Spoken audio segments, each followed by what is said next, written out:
Je voudrais résumer le déploiement du travail dans le rapport d'activité du gouvernement en 3 mots. Moyens de subsistance, services et développement. En termes de moyens de subsistance du peuple, selon le rapport, les subventions financières pour l'assurance médicale des résidents seront augmentées et les frais de garde des jeunes enfants de moins de 3 ans sont directement inclus dans la déduction supplémentaire de l'impôt sur revenu des personnes. En termes de développement, le rapport d'activité du gouvernement mentionne que le ratio de superdéduction pour les PME technologiques est passé de 75% à 100%. Cela équivaut au soutien financier à grande échelle accordé par l'État à l'innovation des entreprises. De plus, nous continuerons d'intensifier nos efforts d'ouverture sur l'extérieur.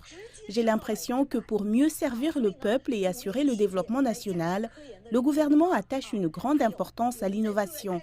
Il est également proposé dans le rapport d'étendre davantage certains pilotes ouverts et d'améliorer encore certaines politiques liées aux zones de libre-échange.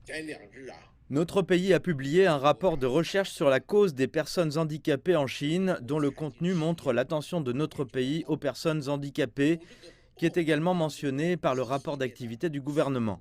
Par exemple, la réadaptation, l'éducation, l'emploi, la prévention du handicap, la santé mentale et la protection des droits et intérêts des personnes handicapées. Le rapport mentionne également l'organisation des Jeux paralympiques d'hiver qui viennent de s'ouvrir. En organisant les Jeux paralympiques d'hiver, nous renforçons la construction d'un environnement sans barrières.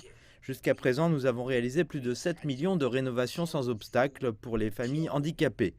Ces dernières années, nous avons fait appel aux besoins des personnes handicapées. Je suis très heureux que les droits des personnes handicapées, les sports, la sécurité sociale et l'environnement sans barrières soient tous inclus dans de nombreuses lois de notre pays, telles que le Code civil, la loi sur la promotion et la revitalisation rurale et l'aide juridique, ce qui résout le problème fondamental de la protection des personnes handicapées au niveau de la loi.